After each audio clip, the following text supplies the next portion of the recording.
লোকসভা নির্বাচনের দামামা বেজে গিয়েছে। ভোটের দিনক্ষণও ঘোষণা করে দিয়েছে জাতীয় নির্বাচন কমিশন। জোর কদমে চলছে প্রচার পর্ব।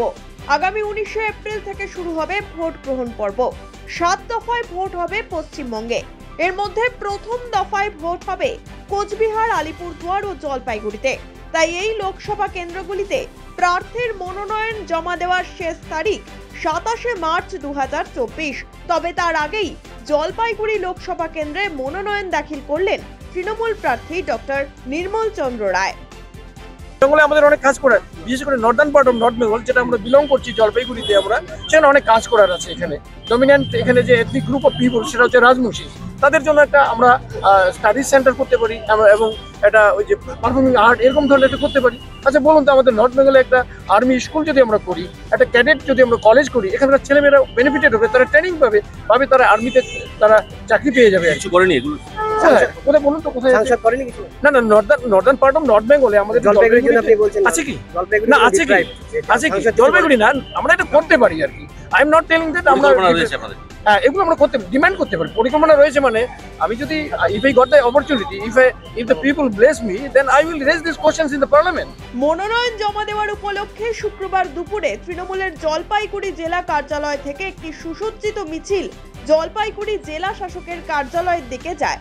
রীতিমতো ঢাক বাজিয়ে উচ্ছ্বাসের সঙ্গে মনোনয়ন জমা দিতে যান এই লোকসভা কেন্দ্রের তৃণমূল প্রার্থী। এদিন তৃণমূল প্রার্থীকে সঙ্গে নিয়ে জেলা শাসকের দপ্তরে মনোনয়ন দাখিল করতে যান গৌতম দেব, মহুয়া গোপ, খগেশ্বর রায়, পরেশ অধিকারী, বুলুচিক বড়াইক সহ আরো কয়েকজন তৃণমূল নেতা।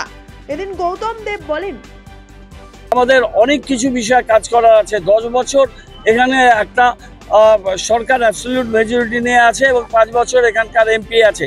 তাদের না দেখা যায় না, তারা চা বলয় থেকে শুরু করে গ্রামাঞ্চল, শহরাঞ্চলে কোনো উন্নয়নের কাজে তাদের কোনো রোল ছিল না। সুতরাং আমরা এমন একজন পার্লামেন্টারিয়ানকে পাঠাতে চাই যাকে খুঁজে বেড়াতে হবে না, যে মানুষের সাথে মিশে কাজ করবে এবং পার্লামেন্টে তার কনস্টিটিউয়েন্সির ভয়েসটাকে রেজ করবে এবং রাজ্য সরকারের সাথে রাজ্য সরকারের যে প্রোগ্রামগুলো এবং সেন্ট্রাল গভর্নমেন্ট থেকে যে সাপোর্ট, দুটোকে মিলে উন্নয়নটা একটা রেশনাল ওয়েতে হবে, উন্নয়নটা একটা সায়েন্টিফিক হবে, উন্নয়নটা প্রত্যেকটা মানুষের ঘরের দৌড়ায় পৌঁছে। গতবার আমরা উত্তরবঙ্গে একটাও জিততে পারিনি, একটা কংগ্রেস জিতেছিল, এবার 8টা আসন তৃণমূল কংগ্রেস জিতবে। এদিকে এখনো জলপাইগুড়ি লোকসভা কেন্দ্রে প্রার্থীর নাম ঘোষণা করেনি বিজেপি। ফলে ওই কেন্দ্রের লড়াই ঠিক কতটা হাড্ডাহাড্ডি হবে তা এখনই স্পষ্ট নয় জনসাধারণের কাছে। বিজেপি প্রার্থী ঘোষণা করলে তবেই নিশ্চিত হবে ওই কেন্দ্রের লড়াই। Bureau report, one India Bangla.